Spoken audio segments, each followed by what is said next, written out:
બોલો ખોડીદાસ મહારાજની જય, ગોરધનદાસ મહારાજની જય, આવેલા હરિગુરુ સંતની જય. વાહ. હવે મારો સત્સંગ ચાલુ હોય ને ત્યાં સુધી હલન ચલન ઊભું નહીં થવાનું, આંગું પાછું નહીં થવાનું. અને મારી વાતમાં કંટાળો આવે તો ખાલી આંગળી વીછી કરજો એટલે બંધ કરી દઈશ. આજે કોરડા ગામની પવિત્ર ધરા ઉપર આ પૂનમનો ભજન સુમિતાબેન તરફથી રાખવામાં આવ્યું છે. પહેલા તો પૂનમનું ભજન રાખવું એવો વિચાર આવે ને, ખાલી વિચાર આવે ને તોય આપણે ભાગશાળી છીએ. માટે એક એક સંતોને મારા કોટી કોટી વંદન. સંતો સાખી દ્વારા ભજન દ્વારા કંઈક આપણને શાન કરે છે. પણ એ શાન ક્યારે સમજાય કે આપણે ભજનમાં બેઠા પછી આપણું જો લક્ષ્ય શબ્દ ઉપર હોય ને તો શાન સમજાય એવું છે. બેઠા હોય ભજનમાં પણ લક્ષ્ય શબ્દ ઉપર ન હોય તો શાન મહાપુરુષોની સમજાતી નથી. માટે संत न होत संसार में तो जली जात ब्रह्मांड, अज्ञान केरी लेर में ठारत थामो थाम. आ जगत ने अंदर जो संत न होत तो आ जगत नहीं जगी जात. आदि व्याधि અને ઉપાધિ આ ત્રિવિધિના તાપની અંદર મહાપુરુષો કે જગત જગી રહ્યું છે. પણ કેવા સંતો પરમારથી છે, એવા પરમારથી છે કે સતત પોતાના દેહનું સતત રાત દિવસ બીજા જીવનું કલ્યાણ કેવી રીતે થાય છે એ એની ભાવના હોય છે. કારણ કે શાંત જગતમાં ન હોત તો પરમાત્મા કેવા છે એની ખબર ન પડત. પરમાત્માની ઓળખાણ તો આ જગતના સંતો કરાવે છે. પણ પહેલા પ્રથમ આપણને જે સંત મળે ને તો કઈક આપણા ભાગ્ય હોય ત્યારે સંતનો ભેટો થાય છે. રામાયણની અંદર કીધું છે કે બે કારણ બતાવ્યા છે સંત મળવાના. કા પૂર્વના પુણ્ય વિના મિલે નહીં સંત, કા ઈશ્વરની કૃપા વિના મિલે નહીં સંત.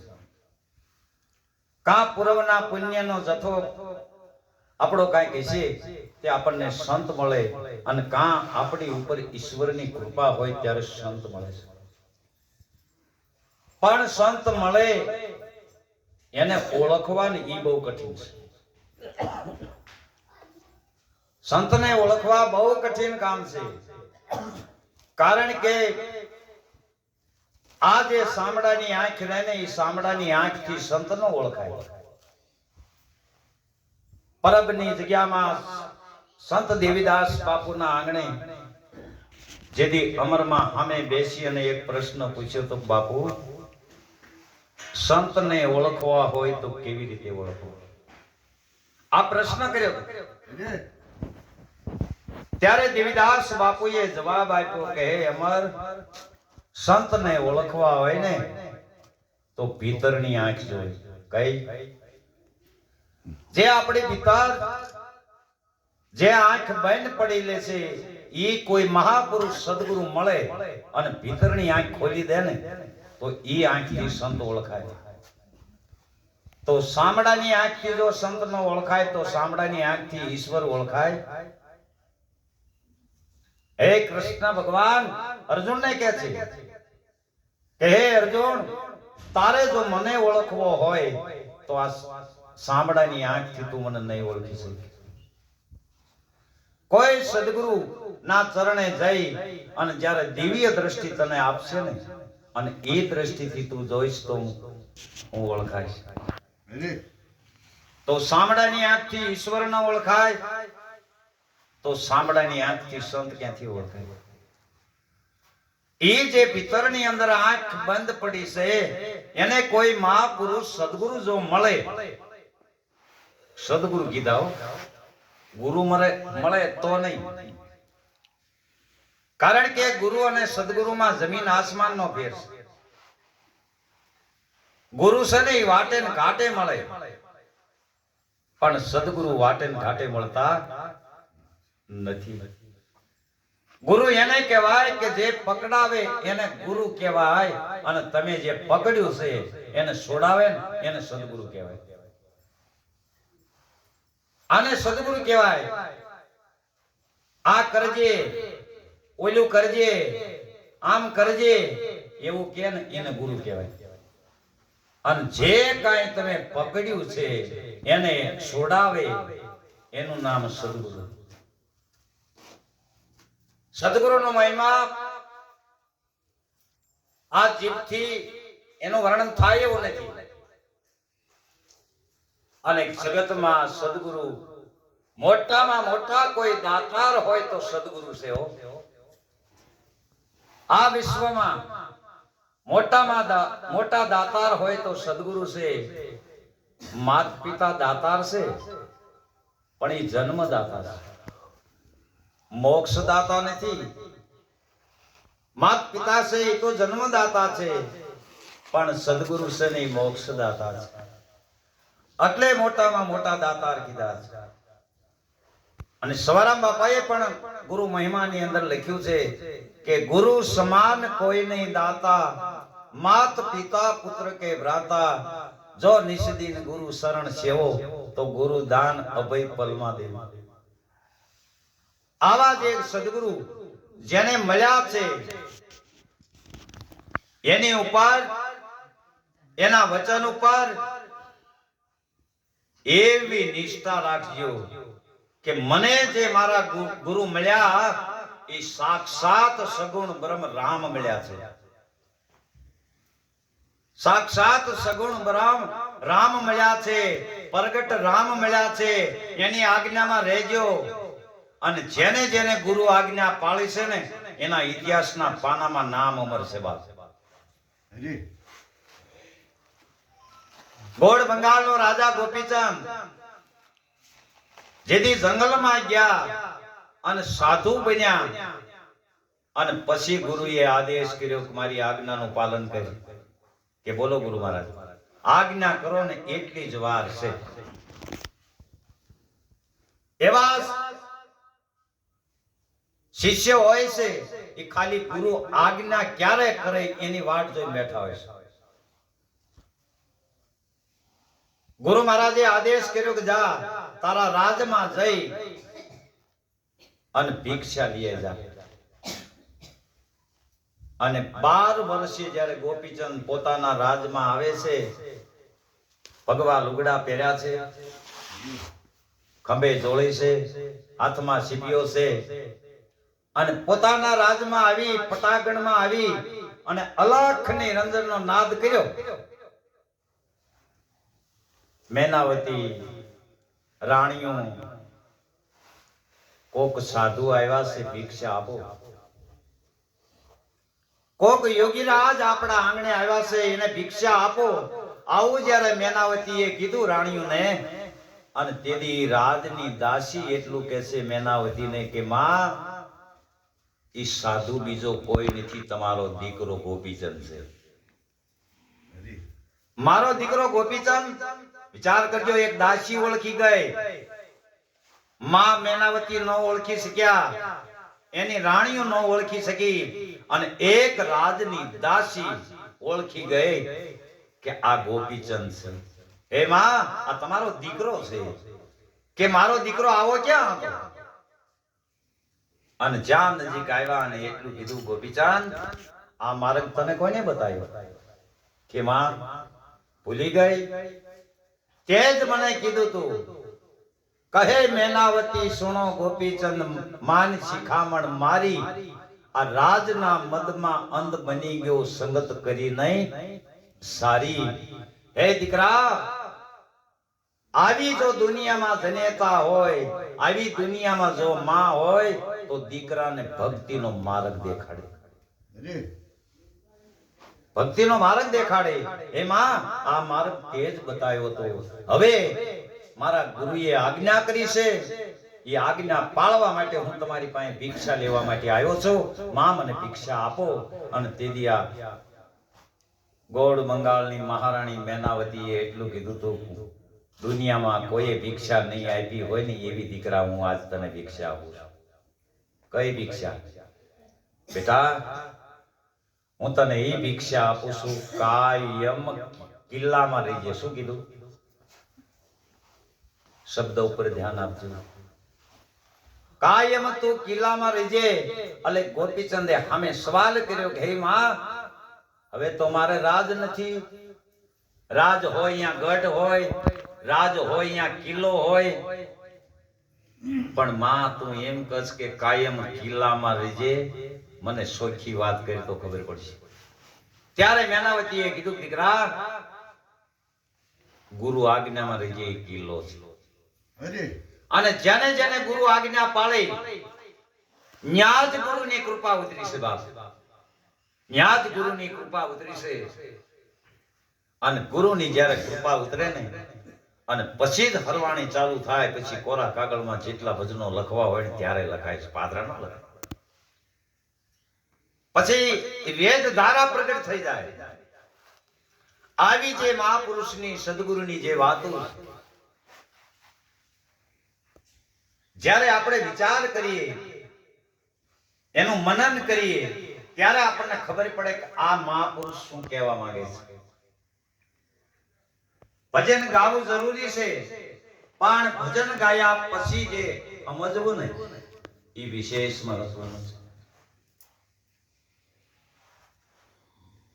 વિશેષ મહત્વનું છે કે આ ભજન શું કહેવા માંગે છે, શું સંતોએ શાનમાં ઈશારો આપણને કર્યો છે. અને જેને જેને આ સદગુરુની શાન સમજ્યા, એ ઠરીને બેસી ગયા ઠેકાણે. હો, એવા ઠરી ગયા છે ની વાત જ જવા દે. બુદ્ધ ભગવાન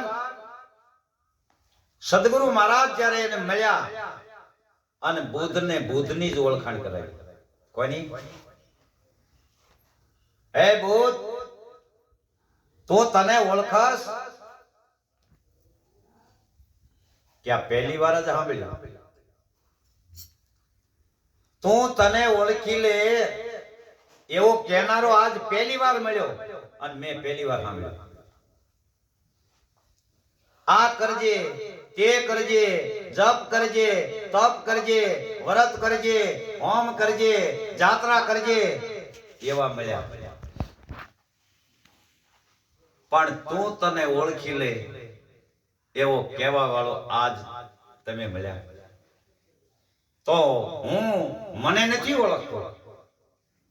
અને એક એક સંતોએ એ જ વાત કરી છે, પોતે પોતાને ઓળખો.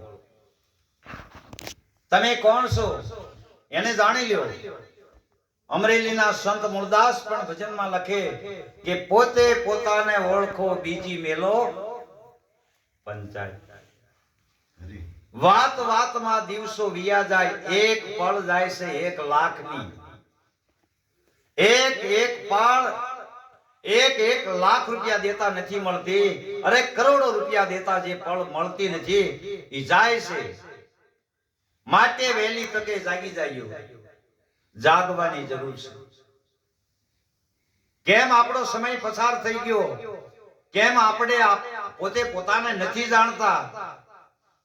આપણને આપણા સુવાસાની કિંમત કેટલી છે એની ખબર નથી.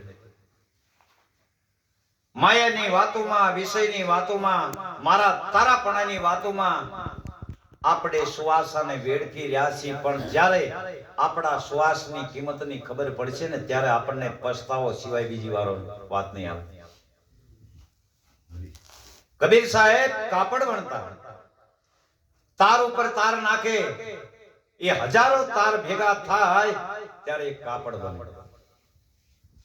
એ કાપડ વણતા હતા, એમાં અચાનક કબીર સાહેબ રોવા માંડ્યા. કોઈએ પૂછ્યું, સાહેબ કેમ રોવો છો? રોવાનું કારણ? ત્યારે કબીર સાહેબ જવાબ આપે કે હું કાપડ વણતો, તાર ઉપર તાર નાખતો, એમાં એક તાર તૂટી ગયો. ઈ તારને હંધાડવામાં રહ્યો ને ત્યાં એક શ્વાસો ભજન વિના ખાલી ગયો. બોલો, એક શ્વાસો ભજન વિના ખાલી ગયો અને કબીરને રોવું આવ્યું. આપણે 40 વર્ષના શ્વાસા વી ગયા, કેમ આપણને આંવડા નથી આવતા? કે આપણને ખબર જ નથી કે આપણા શ્વાસની કિંમત કેટલી છે.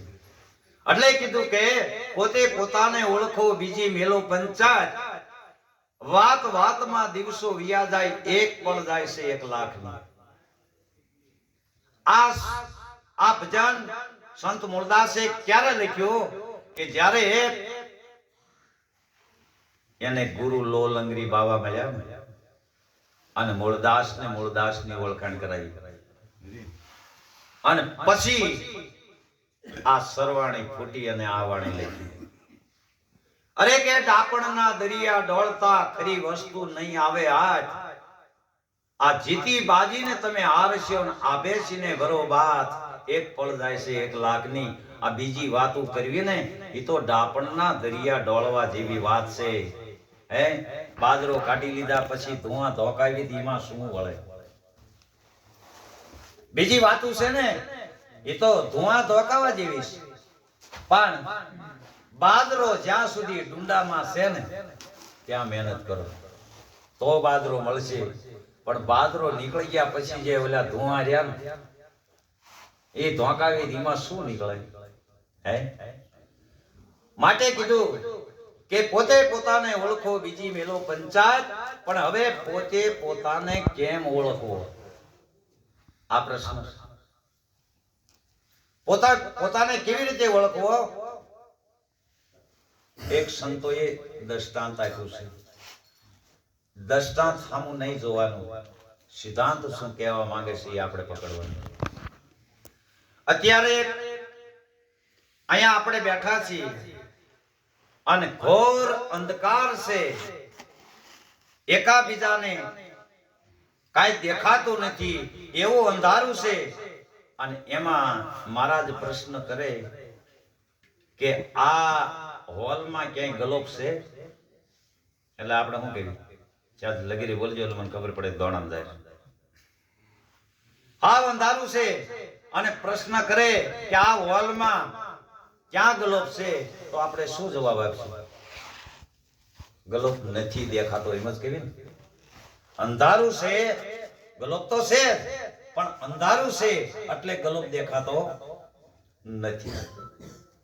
પછી ઉભા થઈ અને શ્રીજ પાડે અને ગલોપ થાય પછી એનો એ જ પ્રશ્ન પૂછે કે બોલો ગલોપ ક્યાં છે?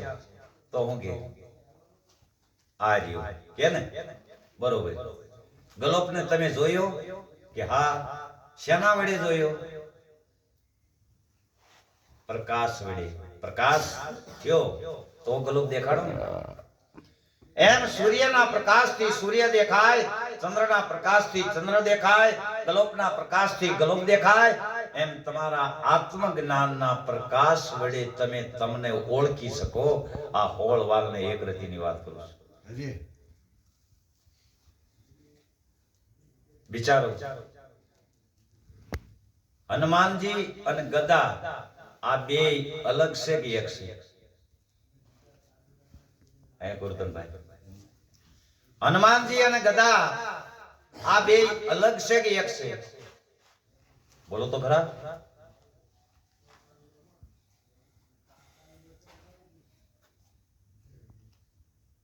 હનુમાનજી ને ગદા આ બે અલગ છે. રામા પીર ને ભાલુ અલગ છે. વિષ્ણુ ભગવાન ને શક્ર અલગ છે. બે એક છે નહીં. એમ રામ અને ધનુષ એ અલગ છે. કૃષ્ણ અને બંસરી બે અલગ છે. એમ શરીર અને આત્મા એક છે. હનુમાનજી એ ગદાને ધારણ કરી છે. રામા પીરે ભાલાને ધારણ કર્યો છે. રામે ધનુષ ધારણ કર્યું છે. કૃષ્ણએ બંસરીને ધારણ કરી છે. એમ તમારા આત્માએ શરીરને ધારણ કર્યું છે. આ બે એક છે. ઈ અલગ છે. અને જ્યાં લગી આપણે એક માનશું ત્યાં સુધી આત્માની ઓળખાણ થાય છે. કારણ કે શરીરમાં રહેવા છતાં શરીરથી અલગ. શરીરમાં રહેવા છતાં શરીરથી અલગ. ઈ કહેશે હું કાંઈ કરતો નથી. જે કાંઈ શરીરની અંદર ક્રિયા થઈ રહે ને ઈ કે હું નથી કરતો. ઈ ક્રિયા કરવા વાળા બધા અલગ અલગ છે. આંખ જોવાનું કામ કરે ને, કાન સાંભળવાનું, જીભ રસ લેવાનું, મુખ બોલવાનું કામ કરે છે. આ તો ઇન્દ્રિયો દ્વારા થઈ રહ્યું છે કાર્ય. કોના દ્વારા? ઇન્દ્રિયો દ્વારા. બોલ્યો કે હું તો સાક્ષી સ્વરૂપ સૌ. સાક્ષી સ્વરૂપ છું. આ માયક ની અંદર પાવર છે. આ ગલોકમાં